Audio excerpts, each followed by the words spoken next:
Hello, everybody, and welcome to the 100th-ish episode of Jeff Has Cool Friends Part 2. I'm Jeff, and I've got such an amazing episode lined up for you guys today. I'm very, very excited to have these two groups of guests. Now, I know that this is not the four groups of guests that I had on the last show, but I think you'll get it once you listen. Sometimes you listen to something and you're just like, man, I'm just going to let these guys cook. And that's what I did with this one right here. Now, of course, I am very excited to be in the first segment joined by Dan Larson of Secret Galaxy, who you can find from episode 65.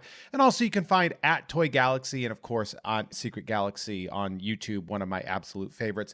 And one of Randall Maynard's absolute favorites as well. Randall Maynard from episode 93 and his amazing custom/bootleg toy business that he has been running, our art project. I don't know how we'd want to put it, but Randall's, and that's at Ran, RAN.DOLLZ. He's making incredible stuff on there that we are absolutely stoked on. And in the second segment of this one, and the one that there was no way I was going to cut off, and I probably could have been 3 hours if I just didn't be beholden to some form of time, and the fact that I still need to afford editing the episode, is of course with my brother Dan, who you might remember from episode 52, who is really, running that Ultimate Classic Wrestling channel that you can see with the Savoldi Wrestling Library, as well as guest from episode 17, Tim Macuga of Have a Nice Life. And obviously, like, these guys, we've all known each other for we're looking at like 30 years. So that one's obviously going to have a much different vibe. And that's kind of what we're going for on here. But please, please, please enjoy this episode because it is absolutely one of my favorite things that I have put together. Join me on the next episode where I will be having more former guests come back to celebrate this anniversary. And also just, I've been having so much fun doing this style of episode. I love doing an episode where I focus on one person, but man, am I having a lot of fun doing these episodes. So enjoy, buckle up, and I will see you at the end of the episode.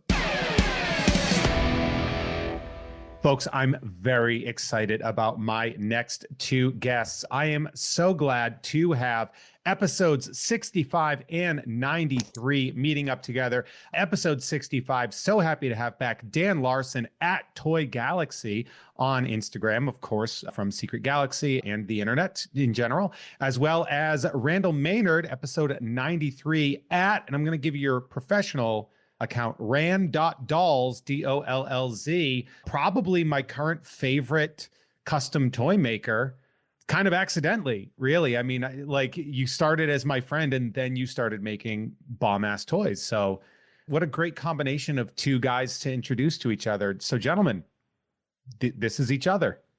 Hello. Yeah.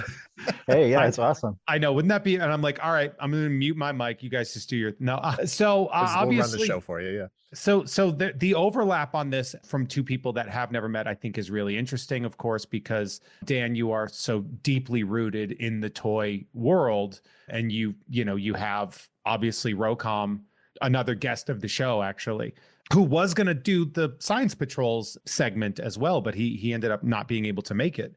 Did the Glyos figure? SGO1, yeah, absolutely. Yeah. We did a collab with them last year that sold out pretty much immediately. Did another run of them, sold out immediately.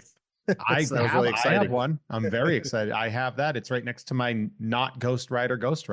Yeah, no, that was just our little dip our toe into the toy making field. So I can't imagine what Randall does on a daily basis. Yeah, and Randall, you do a lot of custom making and kit bashing and stuff like that, right? Like, Yeah, it's like kind of Frankenstein's monster kind of stuff of putting things together and kind of looking at they're more art pieces, so it's like keep them on the bubble, don't look too close. No, it's they look all right, but like they're not necessarily meant to be played with, but they're cool, like display art pieces and stuff.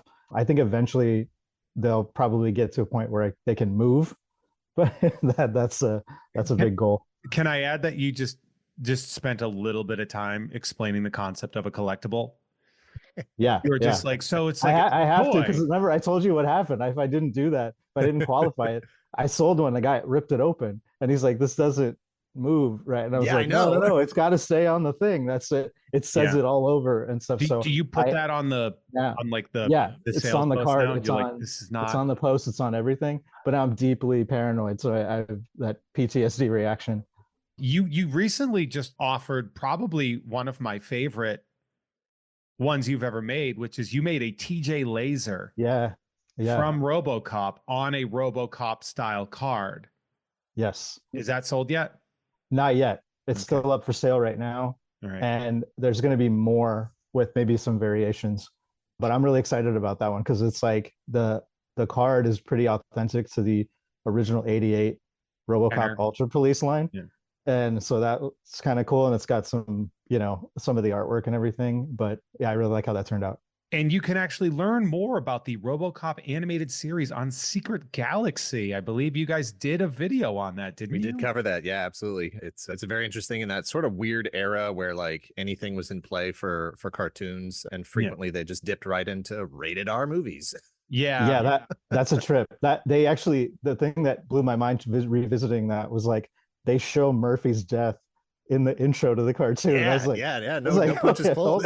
yeah, it's like, well, there it is. Okay. Yeah, they're like, my- these kids have seen it already anyway. Who Like, cares? One of my favorite things was, this was before I was like collecting cards, but I found a box of RoboCop 2 trading cards, which is actually RoboCop 1 and 2, because they were like, sorry, we didn't make RoboCop 1 trading cards, on account of the original X rating. We didn't think that there was a market for these cards, but now there is. So here you go. And some of the cards weren't just like Murphy's death, but they were the deleted scene deaths, where they were just like, well, we couldn't obviously release it in theater with his arm blasting off during the scene. Just like mid detachment when it explodes. Literally mid detachment. And there's one where his hand is blown away and there's blood everywhere. And I'm like, this came with gum and a sticker. Yeah. Yeah. It is, to me, one of the most fascinating pieces of pop culture merchandise of all time, because gum, sticker, X-rated scene deleted from an R-rated movie due to extreme violence. When people say the good old days, that's exactly the window of time. Yeah. That is literally the good old days. When Remco was making action figures based on R-rated properties. Exactly. When you can take Murphy's helmet off and he's bald and he has the bullet wound in his head, and you're like, there it is. That's the good old days. That's it. That's what kids want these days. Yeah. They don't want to be placated to. They want to see a cop get murdered in what has got to be the most brutal way that you can possibly see. And they're like, that is cartoon. Enough of this making toys from properties that are already for kids, video games and whatever. Let's go back to making toys out of properties that are clearly for adults, for kids. NECA kicks in the door and says, you rang. Yeah. They're like, it's got robots and they know it's fine. Yeah. NECA would be like, if a kid buys one of our things, we've known we failed. Yeah. We are the Comic-Con crowd specifically. Where'd that kid get all that money? Yeah. I saw something sad looking at the aisle in Target where they have all the NECA adult collector toys, and a little kid wandered close while I was there, and their mom came over and grabbed him and go, "You don't belong in this area." And I just was this like, man. oh man. Yeah. I was like, is it me or the toys or what are we talking about? What's going on? I think the whole package was like, you're not supposed to, this is not your world. It's definitely funny too when you are like a man in this world, and it's like so hard to just be like, but I'm like a human, like an adult. Yeah. And they're like, yeah, I couldn't help but notice that you have a lot of Ninja Turtles. And that seems like something that like my brother had when he was 6. Mm-hmm. Oh yeah, no, I've gone the opposite direction. I'm like, listen, you plebeian, you monster, like this is art. This is fun. This is excitement. This is we're not gonna be beholden to these small boxes and these limitations of the zeitgeist of the world. Like we don't need to do that. That's fine. I'm like, if you want to be judgmental about that, that's fine. But I'm like, I agree. Once you hit 50 or almost 50, which I'm at, you get to that point where you're just like, you can't make me as miserable as you are. I hope you find the happiness that I have found. That I find in plastic. I find it in the stuff you ridicule. Exactly. I get pure joy out of. How's your 401k doing? Because I don't have one of those. I got a Pokemon Thunderstorm gift box that I could flip for $1,000 right now. There you go. But I won't, because it's funny, like with collectibles, because we're all involved in that world, right? And I'm thinking about it and I'm like, man, should I start selling these now before, the social apocalypse happens and they become worthless? It's like you're watching, was it Children of Men, when he walks over and he goes to his friend's house and it's all these priceless pieces of art that he's like, yeah, these were getting trashed, so I just had to take them. Where it's just like, oh yeah, like I wonder if my like graded clawful is gonna actually be worth anything when the really goes down. There's a deleted scene in Children of Men where he sells his Ninja Turtles for I think for like rations. So that part, it's fine. Don't worry about it. Yeah, that's what we need to know is what's the rate for graded clawfuls to cigarettes? Yeah. You just hang on to them. It's okay. Yeah. Imagine Clive Owen just trying to get like an action figure across like the English Channel or something. And you're just like, what? It's a great show. I am imagining that. It's great. It's all, like that. It's like The Road, like Cormac McCarthy's The Road, but instead of like a Bible or whatever, or what Book of Eli or whatever, like, instead of the Bible, it's this. Yeah, let's take it all the way back. It's Kevin Costner's Postman. It's the Postman, yeah. But it's a perfectly mint on card Ninja Turtles scratch action figure. Yeah. Got to make that last Amazon delivery. So Dan, I as I was prepping for this, I have a huge question for you that is slightly existential. Are you afraid that you're going to run out of interesting stuff to talk about for clicks, as opposed to running out of, like, because it's all interesting, right? Like no matter what you do, like if you do like Pirates of Darkwater, for example, that's interesting. But if it doesn't have the juice, like, is that a thing that you are like actively thinking about right now? That is something we have worried about since very, very early on, because the reality is that there's actually a very small batch that are actually as interesting as sort of what you're saying, those heavy hitters, Transformers, G.I. Joe, He-Man, Thundercats, those sort of big names. We intentionally changed the sort of focus and our identity to be able to appeal to a broader audience, to have a larger field of stuff to pull from. But at the end of the day, there are still those sort of 10 or 15 things that you really have to be able to go back to. And we've gone back to them several times. We've done multiple Ninja Turtles videos, multiple Transformers videos, multiple G.I. Joe videos. And what we found was that over time, our style changed and the sort of thrust of our videos changed and how we present those topics changed, and it opened everything back up again. Oh, great. So very early on, the sort of first half of the channel was really focused on toys. We were Toy Galaxy. That was sort of centric to the things. And it was almost more just like our videos were kind of like a list. Here's some things you need to know about this stuff. Very early on, they weren't even in chronological order. It was just like this bullet, this shotgun of facts at your face. But now we've turned into more of a journalistic entity where we are more concerned about what are the stories, the contextualization of these things. Where did they come from? Who made them? Where are they going? That sort of thing. And if you go back and look at the average time, the length of our videos from even 5-6 years ago, they were 7-8 minutes. Now we push 16, 17, 18 minutes regularly because we're digging deeper into these things. Nice. I really appreciate the thorough research on the episodes too, because like there's a lot of shout outs to even just like artists behind the scenes and stuff, and some, aside from just some cool trivia, it really gets into that. And so if you're a fan and you like those shows, like I've seen a couple episodes where I'm like, oh, I like the show. And as a giant, obsessive nerd, I kind of recognize when there's like shout outs to really cool like artists or creators and stuff, but you can also like follow them. You can find them, you track them down and go, oh yeah. We take great pride when people who worked on any of this stuff reach out or say something in the comments or something and say, that's exactly how it happened. Thank you. You got it right. Haven't heard this part of the story told before. That's a badge of honor for us. And, to take it back to the sort of existential thing for a second there too, given the state of the world and things right now, I don't know how much longer Wikipedia is going to be around. I don't know how much longer Internet Archive is going to be around. There's this sort of move to suppress history, information, facts, storytelling, all of this stuff, easy access to information. And we sort of take it on ourselves. We feel this obligation to try to preserve some of this information and to tell these stories and to get them out there to more people. There you go. And, if Magic Spoon can help that out, hell yeah. They do. I've been very lucky, by the way, that Costco started carrying probably my favorite flavor of Magic Spoon. Oh, nice. Lemon cake. Okay. And like I don't think I've tried that one. big Costco box. It's a treat. It's an Awesome. absolute Awesome. treat. Little Very oat cool. milk in there, so I can still live in Los Angeles.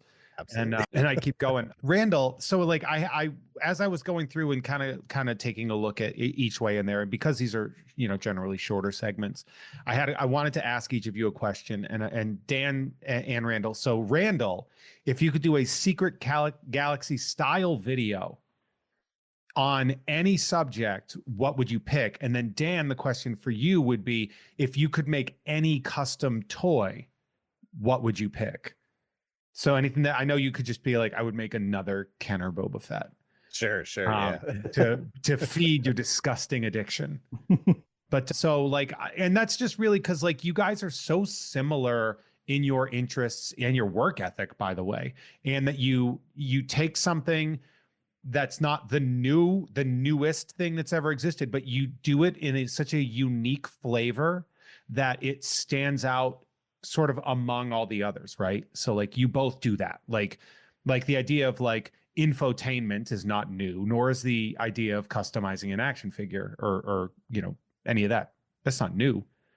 But you guys do it in such a unique and fascinating way that really makes you both stand out. So I was wondering how you would go about, like, what would be your first version of the thing the other guy does? You know what would be a lot of fun is an episode of Toy Galaxy that was about custom toys in TV shows. Like they'll pass off in like, for instance, there, I just off the top of my head, there's an episode of like Dexter where they're like in a comic shop and they're like, look at these toys here, and they're like repainted, customized toys to look like unique, things.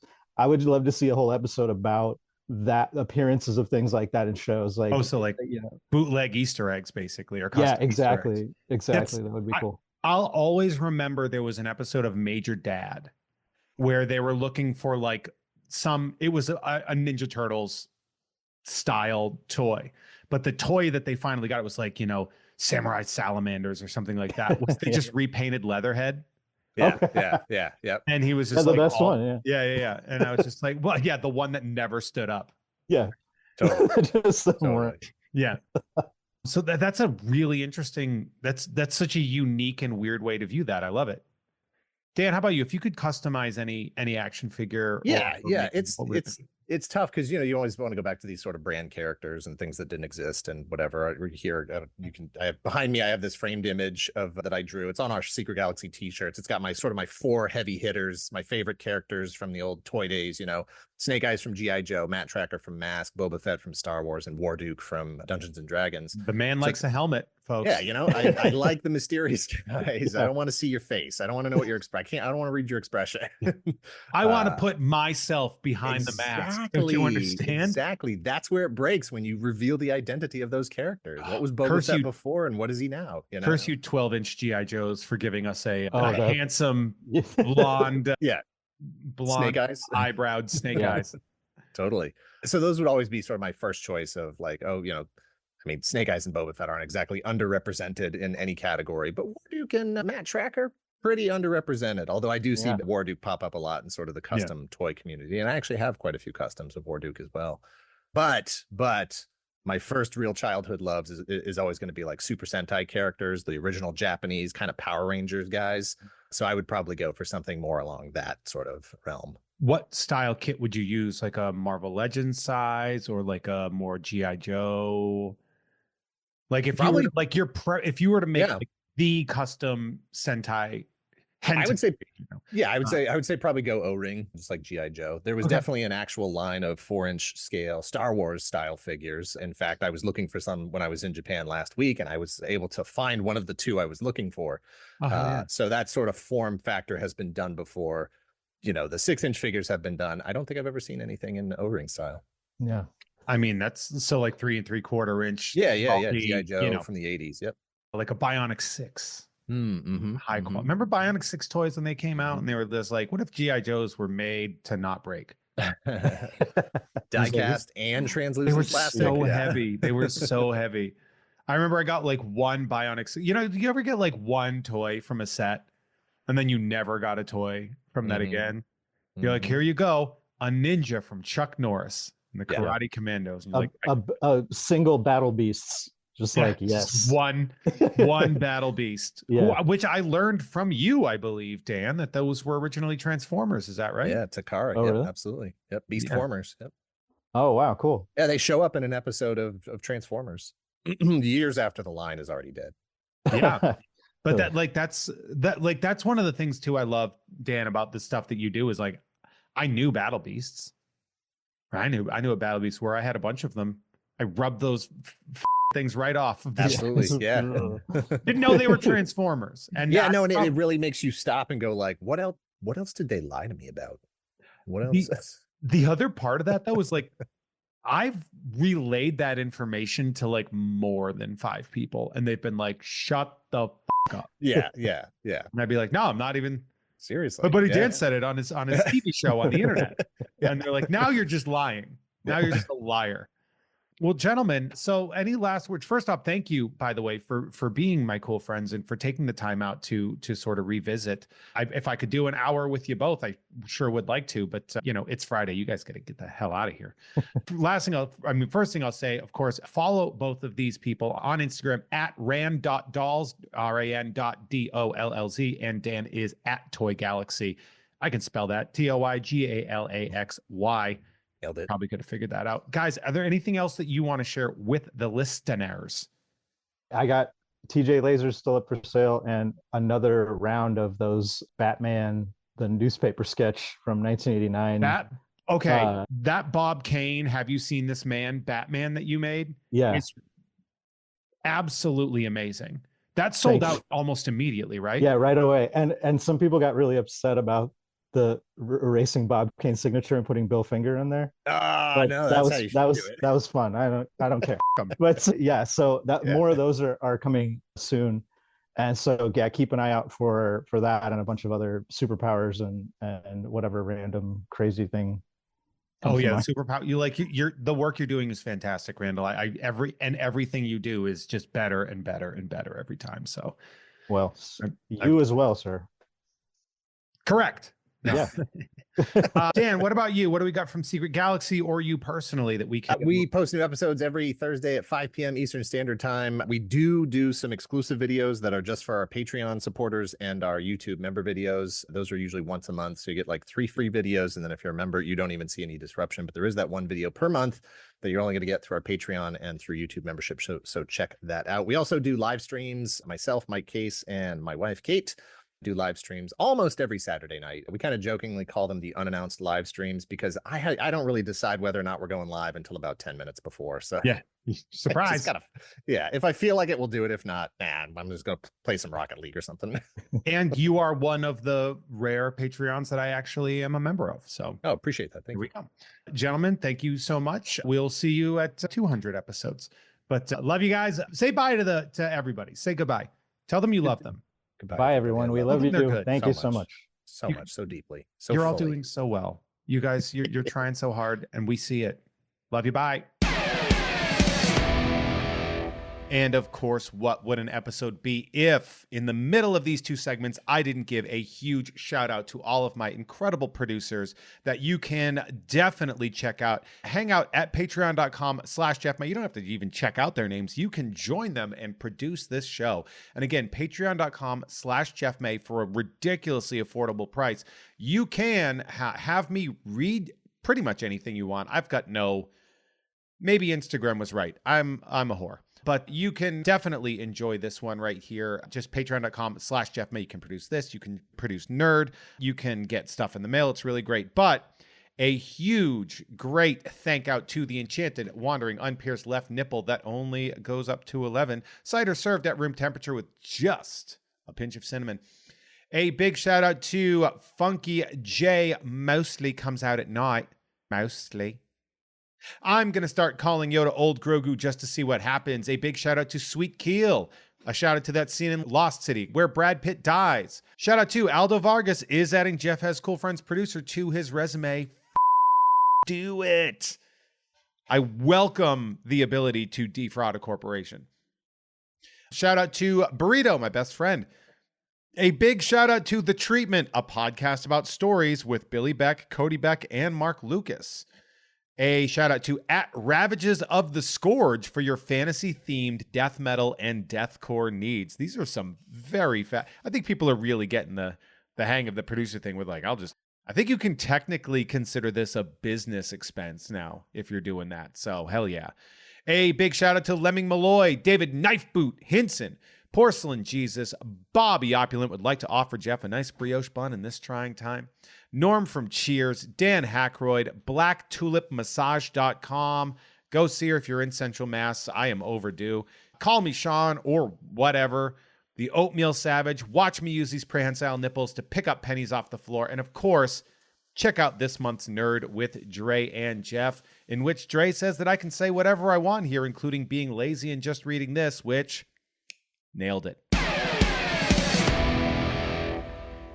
Folks, I'm so excited to have this group. I would say cumulatively, the two coolest friends that I have known the longest. I think that's a fair assessment, actually. I think you might be the two that I've known the longest. I am very excited to have joining me Tim Macuga from episode 17 and Daniel Archambeault-May from episode 52. I'm so excited. Tim, of course, from Have a Nice Life, and Dan, of course, I want to say curator of the Savoldi Wrestling Library. My official title is executive director, but that's a way more impressive title. It's guy that knows how to use the computer is the in the wrestling world, that's a unique thing. Gentlemen. Yeah.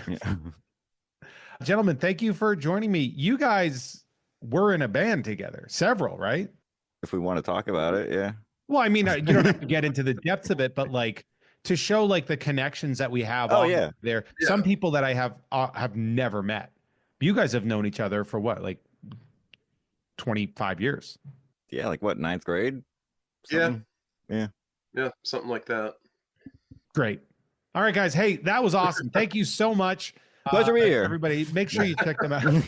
No. So, like, you guys, we learned how to be in a band together. Yeah, that's accurate. Yeah, the Danger Strangers. That's you guys were. I'm okay with that being out there. Yeah, all right. Yeah, the Danger Strangers, an aggro ska band would be a good way to put it. Bane with horns. Very accurate. I mean, more performance art if you want to bring the props, the bike of justice, the youth brush, fireworks. Putting those little bees, putting the firework bees. Then there was like a massive fire right after that. No, I would have sued Ace Frehley for that. That was entirely due to his influence. Oh, well, that was he had that guitar that shot smoke. I was talking about Great White. Oh, well, with the guitar that I set on fire was because Ace Frehley, when he'd do his solos, he had like some gimmick in his guitar that would shoot flames and smoke. He would lick it up. Yeah, basically. Yes. And I was like, I can do that. So I got some of those little butterfly fireworks that like spin around and just thumbtacked them into the pickup cavity. And it's like same shit. And it was not at all. It was shooting flames like 8 feet out of my guitar at children, like that's pretty awesome. That's one of those things where it's sort of like, it's like when you have a laundry chute in your house and everybody who works in fire safety is like, you probably shouldn't have that. Yeah. It's like the number one way to get your house to burn down. And on top of that, I mean, that was the old store in Palmer, which was like an abandoned pharmacy that, some kids like grandfather gifted them to or something. We're very lucky to be here today. Yeah, no. I think because the flame shooting out of your guitar shot in the wrong direction. I don't know. Yeah, and there was about a foot of fluff from like shredded stuffed animals on the ground too. So it was just a bad situation start to finish. Yeah. Like the luck of God was with me that day. You're like, why did we have to have a crude oil fight before this? It is interesting. One of the things that I find the most fascinating is that as we have, I was going to say grown older, but I'm just going to say aged. As we have aged and we look back at sort of like, when you're young, you do stupid stuff. And to see just how like calm and put together and successful in your fields that you guys are, I find that really, really fascinating, especially because of how differently all of our lives sort of branched. I think that's really, really great. I think we've found niches of things that we really love to do some of which are mainstream careers and some of which are sort of hobbies that have become side careers and various things like that. I absolutely am so fascinated by you two. So much so that you're two of the only people that I see when I go home. Yeah, I appreciate it. Like I make it a Yeah. point. I drive to Tim's place. It's like an hour and a half. Oh yeah, he lives And out there. I'm like, I will not leave here without getting attacked by a goat. Yeah, no, I thought he lived in, I'll say, which is relatively close, and he doesn't live in, but a different A town, which is very, very, very far away. So I thought for not visiting me, and he is not a jerk because that's a long, long drive. On record, not a jerk. Yeah.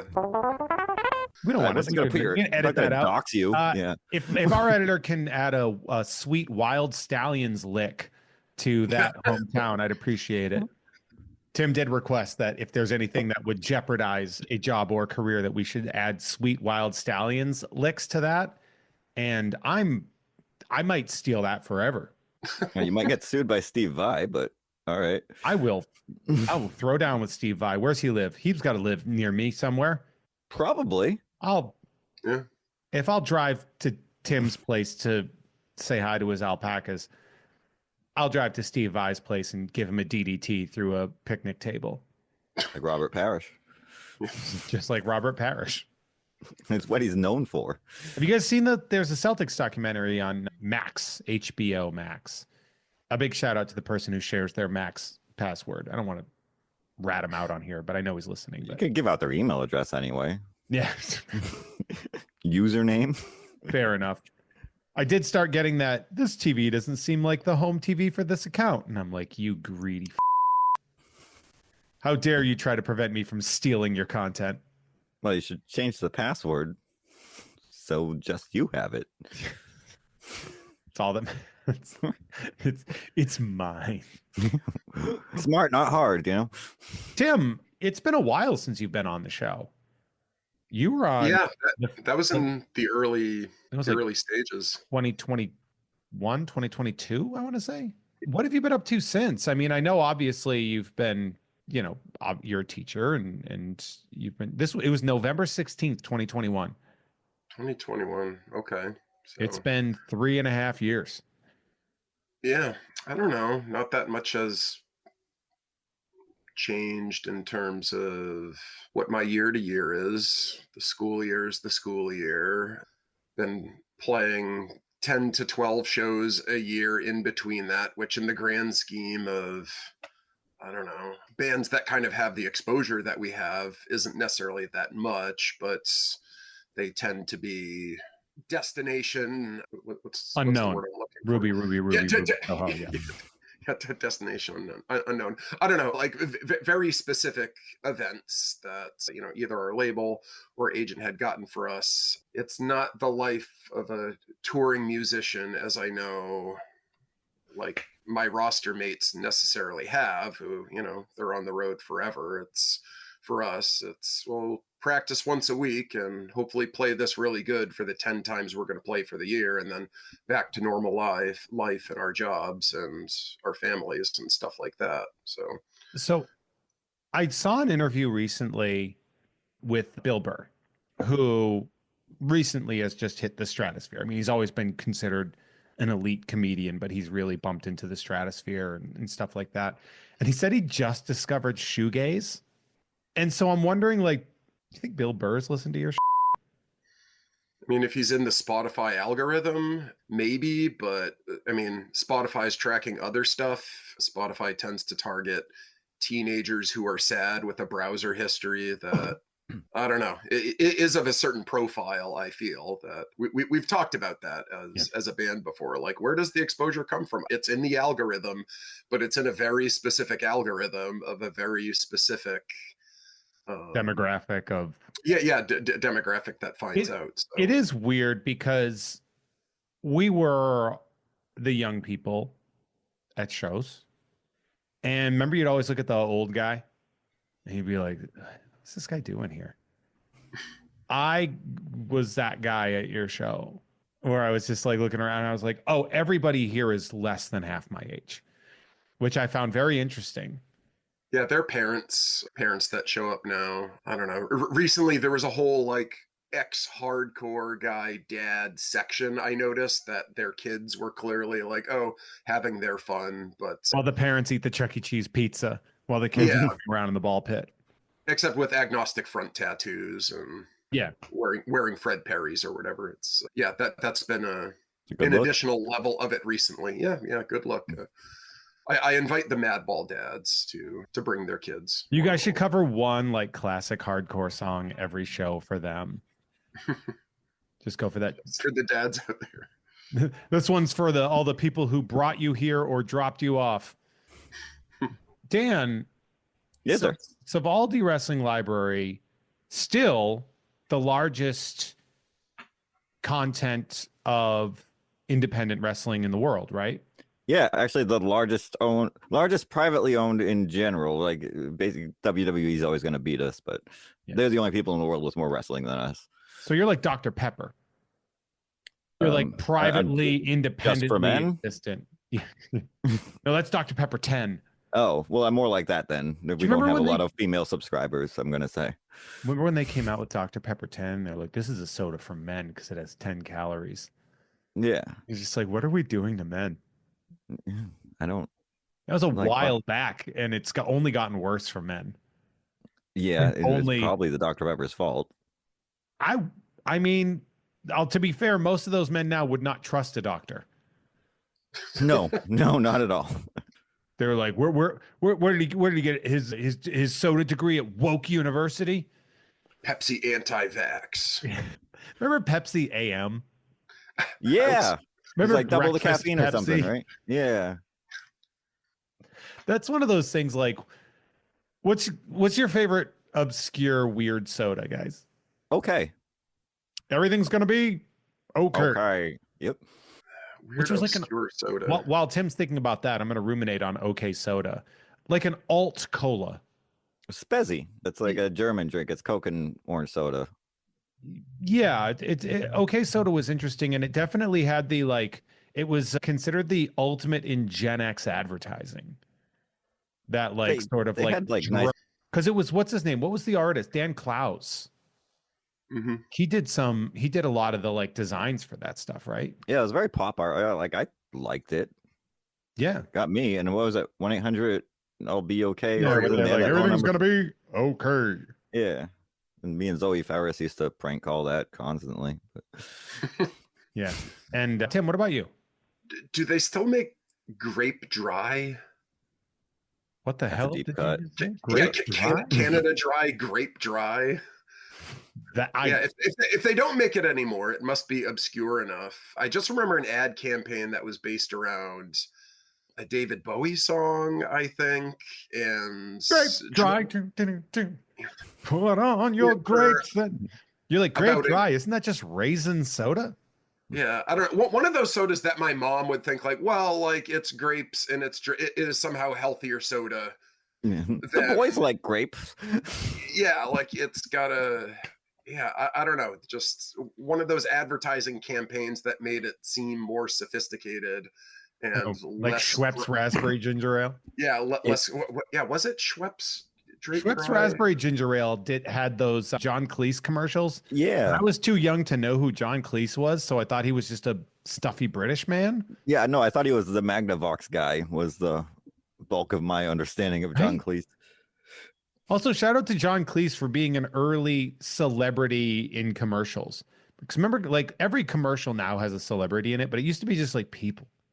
Yeah, like it was like Dean from Dean Home Furniture, and now we got John Cleese. Like that's a good come up. Speaking of grape dry, by the way, Tim, I love like one of my favorite things was orange dry from Polar Soda, which you can only get in New England realistically. And I remember going back and wanting an orange dry. This was, after I'd been living in LA for 7 years or something like that. And I went home. I'm like, I can't wait to have a orange dry. And I drank it. I couldn't even finish the bottle. It was like the most sickeningly sweet thing.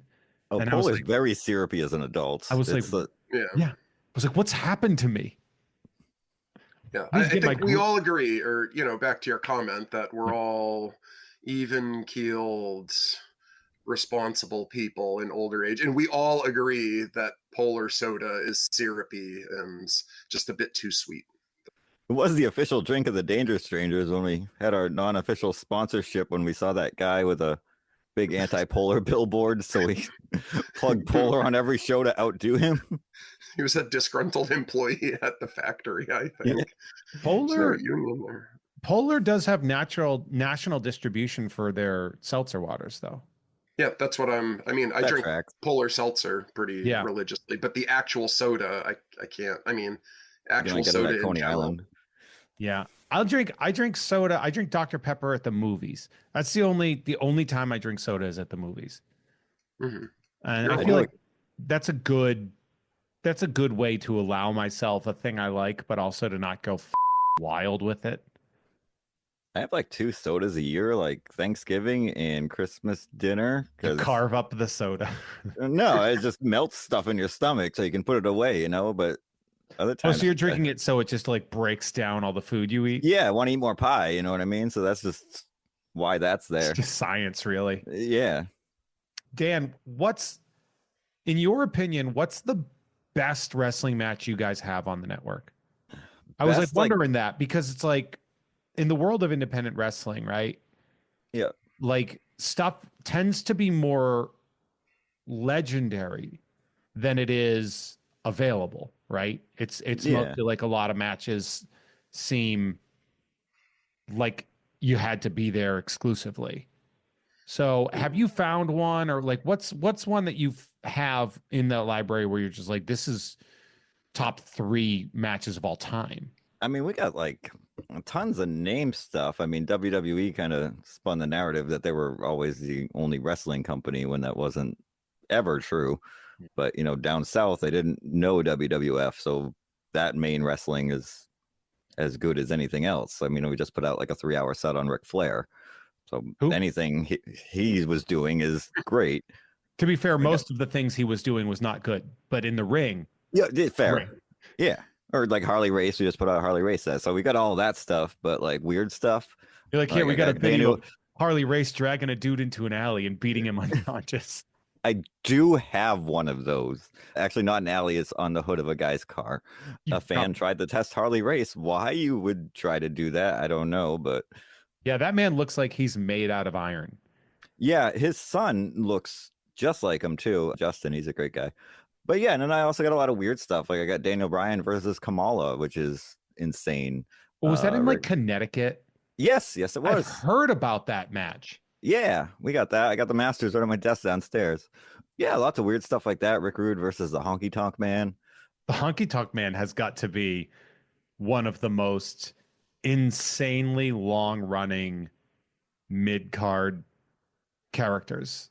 He is, in the business of professional wrestling, he is one of the greatest of all time, because you could put him against anyone at any time and the building would sell out because they want to see Honky Tonk Man get his ass kicked.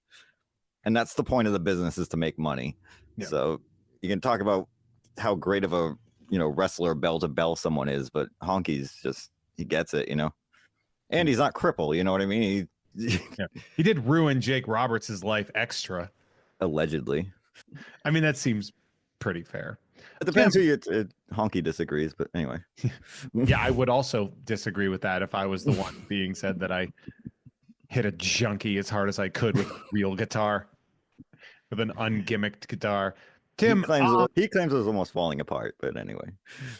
Tim, were you like a wrestling kid? No, coming from a household, we weren't necessarily forbidden from watching it, but I don't know. It was hard to get.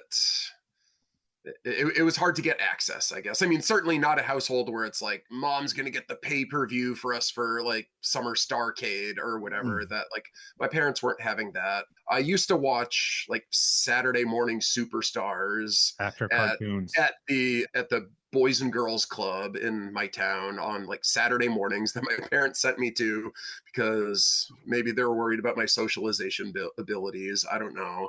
So I could watch wrestling there. So like, yeah, there was a window of time probably from like 89 to 92. He's like to 2018, where I would go to the Boys and Girls Club and watch wrestling. I with recall your children. mom being like a very strange, kind of strict and lovely lady, by the way, but like, Yeah. it's like, oh, we're going to drive to Albany to play VFW. All right, have fun. We're going to rent. I'm going to get you, sucker. No, you can't. It's too vulgar for you. Like you had a very strange strictness going on. And Oh, no, again, your mom's a lovely lady, but I could never make sense of the rules. She was pissed about the Schenectady show because that was in an ice storm, and yeah, my car broke down. I called her from a payphone, and she let me know how unhappy I was. But Kev Moore's mom bailed us out. Lovely lady as Classic well. Carol, Yeah, yeah, lovely lady is home. But yeah, like she was tolerant of other things, let's say. But yes, we can't rent Spinal Tap because metal musicians can be too sexy. Yeah, I think that was the exact phrase. I always remember my grandmother was sort of like that, in that like she showed me like Gremlins and RoboCop when I was 6. Oh But yeah, if a tit showed up in a movie, she'd be like, "How dare you? How your dare you sneak this into my house of God," or whatever. And I'm like, your grandmother had a legendary collection of, because she was like the first lady in the world with HBO, and she just taped everything that came on. Yeah, so we had tapes with, like 3 movies. Blue Lagoon, Fish Called Wanda, and Friday the 13th Part 6. And it was like, okay. Yeah, that's one of the great things about my grandmother, because Dudley, the town my grandmother lived in, had cable, and Charlton, the town that Dan and I grew up in, did not. So like my grandmother had all the pay channels, and she bootlegged everything. And every tape had 3 SP movies recorded on them.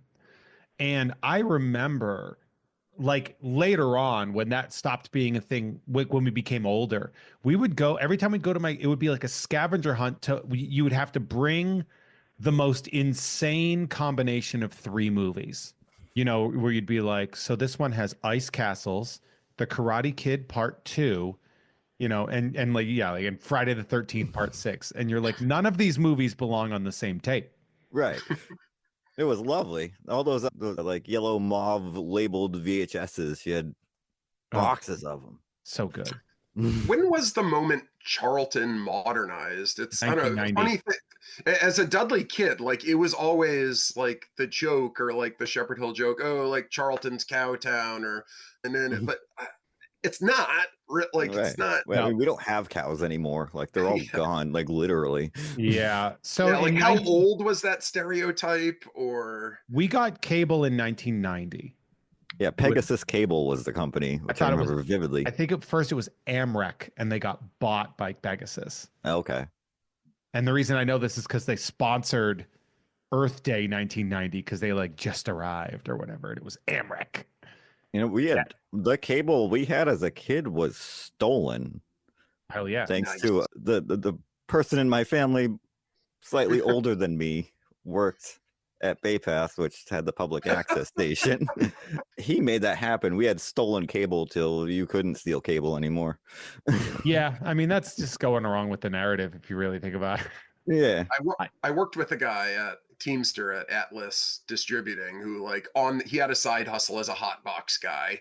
He was like, you want me to set up a hot box for you? I'm like, I'm 19. I don't smoke. Job, right? Yeah. You're like, no. I would have been like, yeah, I do want that. I used to go over a friend of mine's house. They had a hot box, and I'd be like, time to watch. Yeah, the Bateses had one. Yeah. It's like, hey, time to watch, Channel 38, the movie it's 38. 6 times in a row until people stop looking, and then I'm going to put on the Spice Channel. And then I'm going to be a creep. It's one of those things too, where like you're both such an interesting and unique part of my history, because you both mean so much to me still. And our relationship is obviously so much different now because we've had decades upon decades to build that up. But I do love how effortlessly we slid into this conversation. Like riding a bike. Yeah, in a way. Like I really do miss hanging out with you guys. Oh, ditto. I hate it. I haven't picked up a guitar in 7 years, but I miss jamming with Tim. And I don't know if he ever flexes it on Have a Nice Life records, but he's the most brilliant musician I've ever known. And I was very spoiled to have like, I mean, not only Scott's Prairie and everything, but like Tim was like having your own SJC Brian custom Wilson. drums. Yes, exactly. But yeah, Tim Former. was like having your own Brian Wilson. You could bug with stupid ideas, and it was just pretty crazy. Remember that time Mr. Stewart bet you didn't know every scale and you won? that happened. Yeah. He said something. He's like, well, you don't have to learn all the scales. No one knows them all. And you're like, oh, yeah, I do. I think he bet you like $5 that you didn't, and you did. And then Tim just played Cliffs of Dover. Yes. That was more my bag. I know. Yeah, I just like to bring interesting. up Cliffs of Dover. I remember, I don't know, Scott and I had an argument at somebody's wake or something, because he was like, I never learned anything in like high school band. I was like, I did. He's like, we didn't get taught like, you know, anything like, Yeah. you know, modes or scales or things like that. I was like, yeah, well, I would say like I learned how to play in an ensemble. I learned how to like set up sound gear. Like there was a lot of vocational technical stuff. Yeah. You know, other stuff we kind of just got yelled at or a drumstick banged at us or things like that. So I don't know, that scale, I guess that tracks, because like, I mean, maybe that's the teacher's mindset would be like, well, I didn't teach you, but it's like, well, I learned it someplace else. Well, So Yeah, no, I could see that you sitting down and just memorizing the real book or something. So I that adds up. remember when I was at Nelms. If you guys don't, nobody knows what that is. The New England League of Middle Schools. It's like a symposium. Is that like superheroes? Day. Like, No, it was like middle school teachers go in for all these symposiums. And I had presented one, which was great. It was like interdisciplinary units on utopian societies or something like that. Workers of the World Unite. Exactly. Yeah. And I went to one of them. I went to one that was about like education, the evolution of education in the classroom. And one of the things that the presenter said that stuck with me forever, he's like, you can't teach genius. Like you can't teach intellect. You can teach skills to harness the intellect that people have.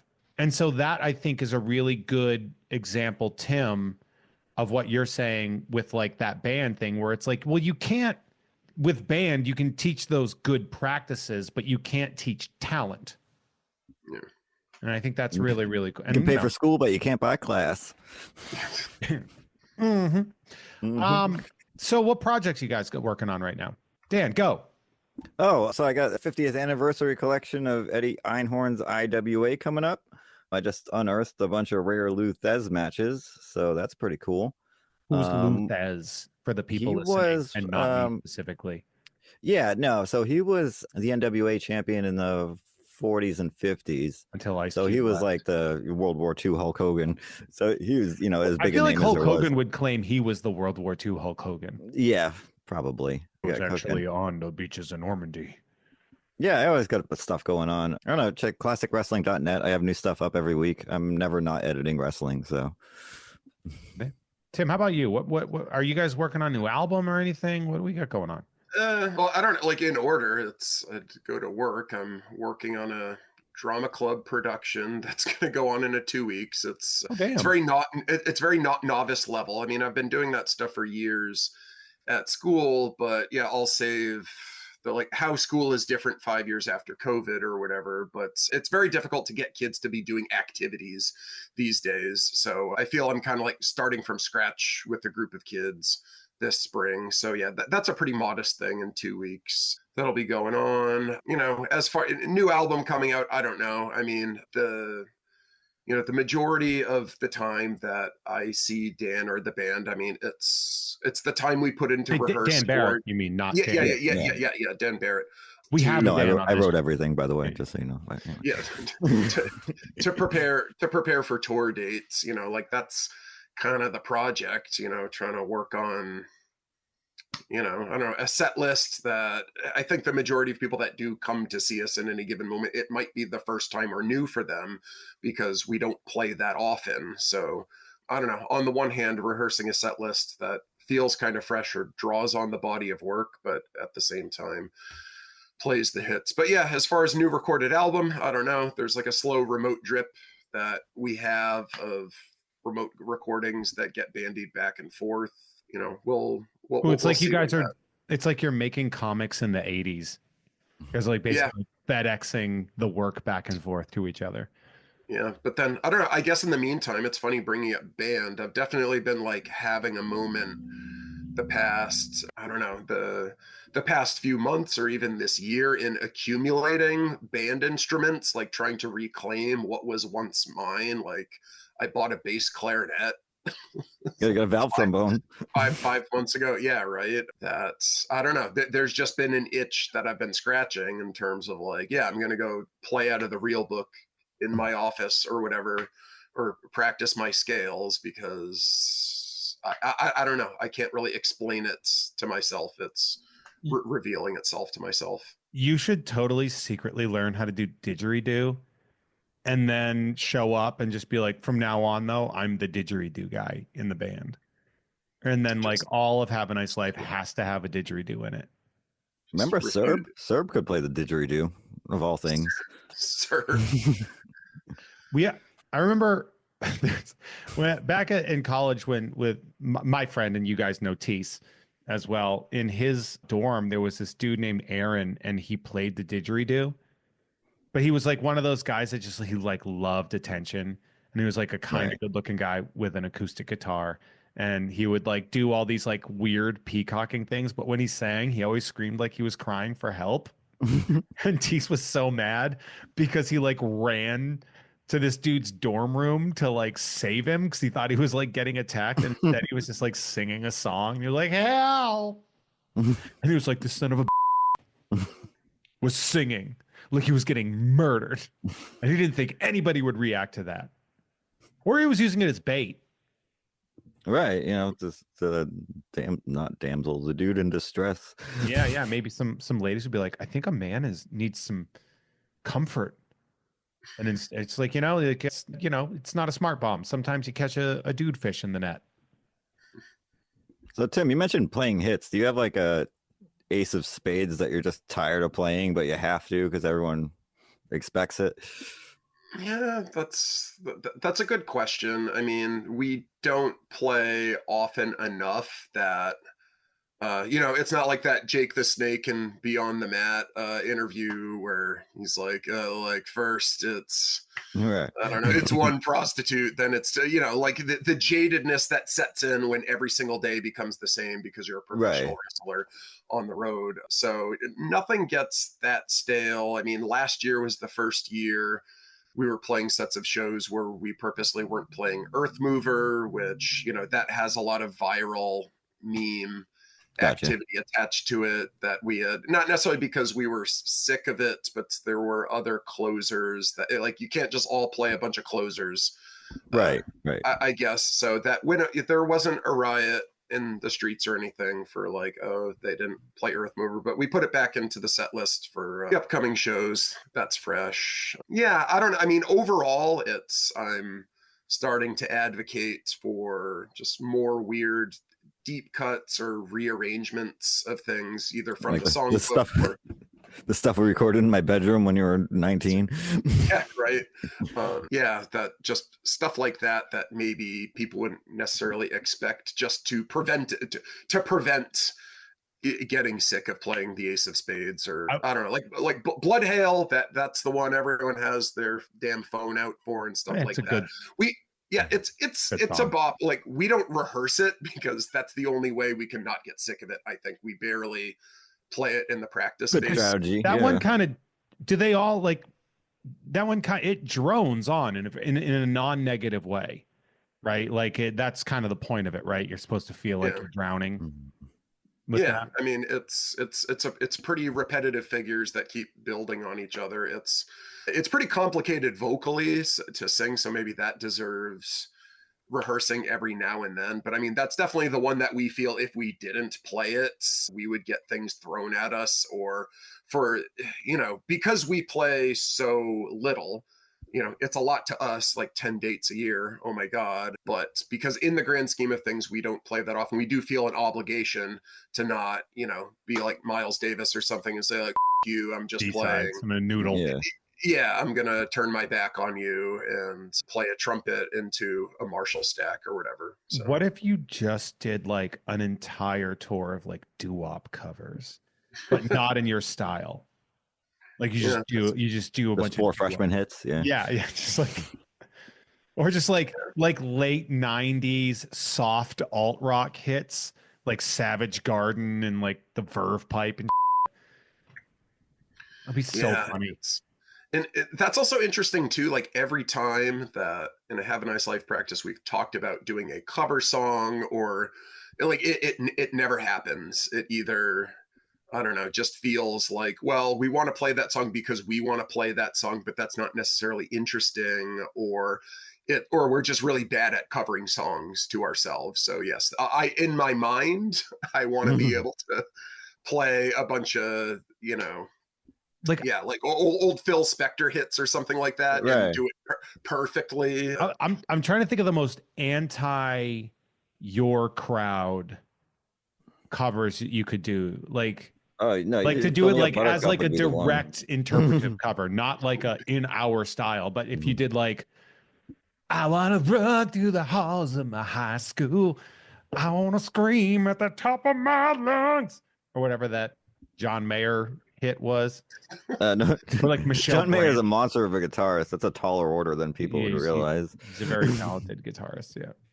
Yeah, I normally insist that, I mean, if it is a club show, or you were at the Fonda, I think, in LA when we're Yes. headlining, and the house sound says like, well, what do you want playing in between sets? I normally go for like a Motown or Stax, like Right. soul hit set list, because it's happy, it's a good feeling. It's not what our demographic is probably listening to at all. They didn't grow up with it. I don't think it's in their algorithm. I don't think it's a part of their musical vocabulary. Whereas, for people I almost said kids our age, but when we were kids, it was just ambiently around and in every movie soundtrack everywhere. Yeah. So yeah, that's normally if it's not covering something, the element of the Have a Nice Life travel show, that's like, yeah, this isn't for you, this is for us. Yeah. Like, We're chilling. I mean, it's kind of slight little overlap on the Venn diagram because you're both doing like a wall of sound routine, just very different, but fundamentals are there.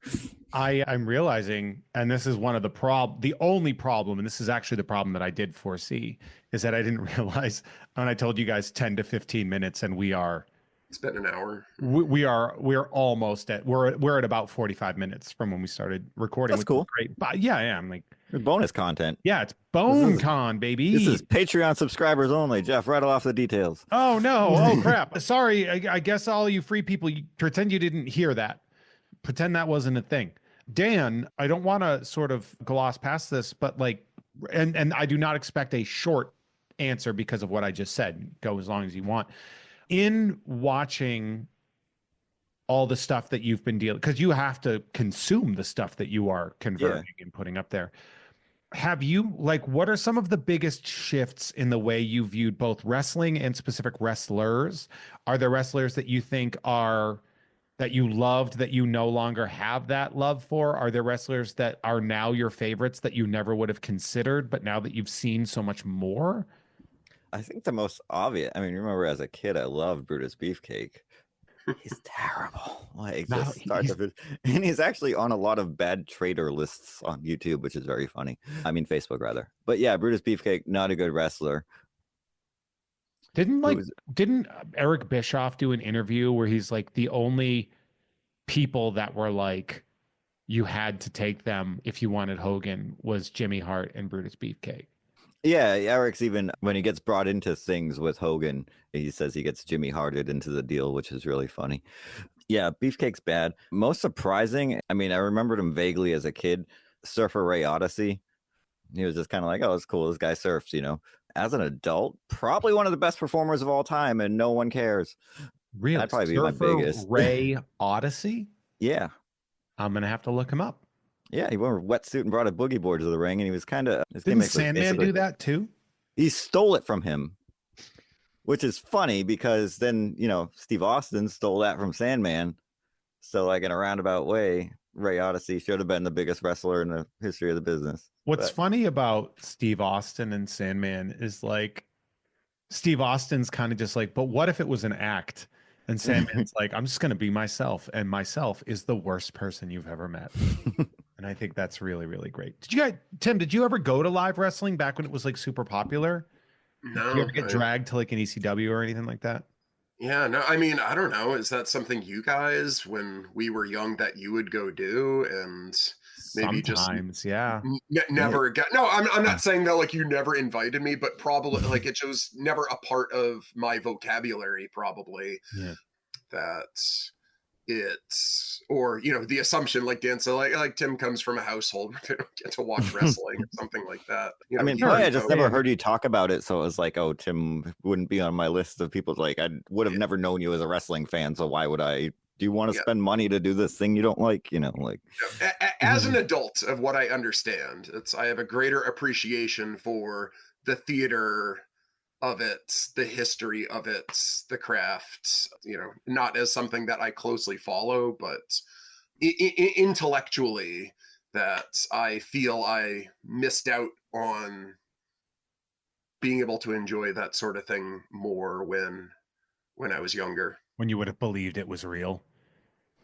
Yeah, or even, I mean, I remember pretty early on, like, oh, okay, it's like they're stomping the ground and pretending to slap each other, but you can't fake doing a backflip up off of the top ropes, or it's even more impressive to make it look like you're snapping somebody's neck, but you're not, right? As a performer myself, as a young kid, at least, or a musical performer. As somebody who snaps necks on the regular. And cashing large checks. Yeah. I did understand that, like, well, it's not people having a real fight, but it's a circus routine. It's a stage routine, and there's something real about that. I didn't argue that back to kids on the playground in the 4th grade. I would have gotten my ass kicked. Yeah, wrestling is like Santa. You don't ruin the illusion for the people that still think it's real. This one's like something I'm still mad at my biological mom about. She's been dead 10 years, but when I first started watching wrestling, like right away, she's like, it's not real, right? And like, I'm sure she didn't want me like, pile driving my little sister, but like, let me enjoy it, like, what's so rude. I think my older brother was like in the early Hogan, I don't know, Roddy Piper, like cartoon. What was the wrestling Rock cartoon? And Wrestling. Rock and Wrestling. Thanks. I don't know. Like, I think my older brother had an in to like those early WWF days, but by the time I was of age to start paying attention, like, was that the Attitude Era, or was that wrestling getting more sexy, or things like that? There was some dark years in between. Yeah, the new generation, wrestling plumbers and things like that. Yeah, yeah. Well, yeah, like DX, right? The DX, suck it thing. That was definitely happening when I was in junior high or high school, which whatever. My mother wouldn't have cared by the time I was in high school, but the tone of wrestling had changed, at least by the time I was of that middle school age to potentially be real interested in it. But Saturday Morning Superstars, right? That was just jobbers getting sumo squatted by Yokozuna or something. It wasn't having the Warlord beat some random dude from Cincinnati nearly to death on camera. Yeah, watching the Steiner brothers put people in traction. There's this great and I'm going to let you guys go soon. And I know that, like, Tim, I know you're obviously not a big wrestling fan, but there's the worst WrestleMania of all time, right? Is WrestleMania 9. That's the one in Vegas, right? I believe so. There was 2 in Vegas back to back, if I'm not mistaken. Yeah. So WrestleMania 9, or it's either 8 or 9, and I'm blanking on it, but like, it's just bad all the way through, except there's a tag team match between the Steiner brothers and the Wild Samoans, where they are literally barely not trying to kill each other. And you look at some of the bumps that they take, like there's one where like Scott Steiner is getting thrown sort of towards the ring, but the ring rope is pulled down and he just gets like back body dropped from the ring onto the concrete where he was supposed to like have something to kind of slow his descent down. It just doesn't happen. He's a mean Yeah, it's great. Very good at his craft, but I saw him and Sergeant Slaughter randomly at Comic-Con last year. It was really fun. Sergeant's nice. Sergeant Slaughter was really nice, except when he was an Iraqi sympathizer. That's just good booking right there. Couldn't have been good for his G.I. Joe branding deal, if I could be 100% honest. But I believe they were both running simultaneously, but I could be wrong on that. It would have been 1991 would have been the Iraqi sympathizer thing. Yeah, I'm pretty sure I got like a neon green Sergeant Slaughter in 91. That tracks. Yikes. I did have these rubber action, I mean, not action figures, but these Fat rubber dolls. LJNs. Yeah, the LJNs. yeah, I had a Mr. Wonderful and a Greg Bobby the Hammer. Valentine. Greg, yeah. I think because I've you told always this call him story Bobby Valentine, so that's how I knew. Bobby Yeah, got like okay. the famous baseball manager. Yeah. Bobby No, I mean, and that's probably how just like it became Bobby the Hammer Valentine in my head, and then I just never got to follow the history enough that I'm 42 years old and now thinking I had a toy of a non-existent wrestler named Bobby. The old New York Mets manager. Tommy Lasorda.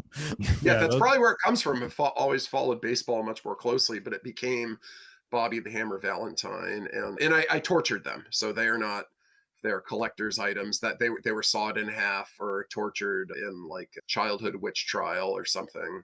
Yeah, I'm sure Jeff remembers my Randy Savage that got attacked with a soldering iron when he turned heel. Really took it out on him, you know what I mean? Really had a Randy rough Poffo go. Appreciated it. Well, Dan and I used to destroy toys. We would just mutilate toys. And even to the point where when we were like out of high school, we would make nightmare toys and we would sell them online. And then we ship them to people. Yeah. No, my neighbor Mark and I used to put his sister's dolls on trial for witchcraft and play court. And once we were done ruining her dolls or got in trouble for that, I think it just turned to my own toys. Yeah. Yeah, I remember we took a pair of garden shears and lopped off Thor's helmet. I think about that sometimes. I do too, man. Those were great times. But you know what's cool is you guys. And honestly, this was a very, very wonderful time. I'm so sorry this went so much longer. It went like 4 times longer than I thought it would. It's just sometimes this is what happens. So thank you guys so much. Anything, of course, guys, if you want to find and follow and listen, Dan, tell them where to find all your wrestling stuff. I know Roku has a channel because it's on my Roku. Yeah. Yes, sir. Ultimate Classic Wrestling Network, available on Roku, Amazon Fire TV, Apple TV, iOS, Android, Google TV, and online at classicwrestling.net. You can find me on any social media, it's usually Savoldi Wrestling. Well, yeah, classicwrestling.net, easiest place to find me. Yeah, there you go. And Tim, what about you? And have a nice life. Where can we get more from you guys? You can find the catalog at the Flenzers website, now flenzing.com. You can find it on Spotify Can too. you spell that, please? Pirate Bay. Flenzing, NOWFLENSEING. Flenzing, right? Yeah. Well, I just know because like there's a lot of ways that could be interpreted, and I don't want people to miss out, you know. Oh, okay. Yeah. So anyways, that's the label that handles our stuff now, is website. But on Instagram, you could follow mine at Massive Subsidies. But there is a Have a Nice Life at Have a Nice Life Band Instagram you can follow, but that is run by not us, one of our label press, PR folks. So hell yeah. Yeah. Yeah. Well, check them out, guys. Tim, Dan, you are 2 of my longest running and closest friends. It means a lot to be able to hang out on here. Ditto. It's just such a wonderful moment to have both you guys here. And I really, really do hope that if I find the courage to go home again, we can actually sit down and have an actual hangout together. I love you, buddy. And I love the advocating for flowers that you've been doing recently in your stories. And I see behind you on the Zoom call that no one can see on this podcast. Yeah. Men buy flowers, especially fresh flowers. But if you're in Charlton, Massachusetts, Finest arrangements in town. Now you guys know how to kill my mom. I just told you exactly where she is. It's like you could easily find her location. I never said Wild Stallions. Throw Wild Stallions over that. My mom's not paying for free advertising here. Guys, we'll see you later. Thank you all. Bye. Bye. And a huge shout out to all of you for listening. I think you got the intro now where I said I wasn't going to just pack this episode too much. So much fun to do. I absolutely loved this episode. If you listened to this for free, thank you so much. If you want early access to uncensored episodes with bonus content, please head on over to patreon.com/JeffMay. I've got lots of really, really great stuff on there. We've got the new monthly flow show with Andrea Gazzetta. We got cards that we're giving away. And of course, check out at Jeff Has Cool Cards on YouTube. You can also get early access on the Patreon to Nerd with Dre. You remember from all the stuff that I said earlier. But on top of that too, we got lots of really, really great stuff over on that show. I love doing it. It's so much fun. All the stuff I do on the Gamefully Unemployed Network, like Tom and Jeff Watch Batman, and the stuff I do with Adam Todd Brown on the You Don't Even Like This Network. Does that sound right? I don't know. Look, it's been a long week. But you can absolutely please enjoy all of that amazing stuff. I love, love, love doing that and doing this. And if you want to see me live, head on to Mint on Card, which is the second Friday of every month at Blast from the Past on beautiful Magnolia in Burbank, California. It is, and I'm not even saying this because it's my show, one of the best shows in LA. And I think probably by far the best bargain for a show in LA because it's free and the lineups are insanely good because, I don't know, we have a good reputation. Anyway, I'll be back in 2 weeks. If you're listening to this for free and you sign up for the Patreon, I'll be back in 1 week with another episode of this. But for now, you guys and you gals and you non-binaries, thank you so much for everything that you do. I appreciate you. Love you. Have a wonderful day. Be nice. Buy flowers. Bye.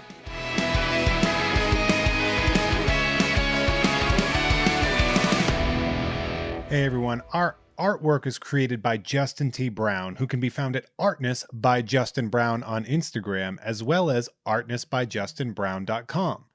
That dope music you heard is by Troy Nababon, available at Troy Nababon on Instagram, as well as at troynababon.com. Nababon is spelled Nababon.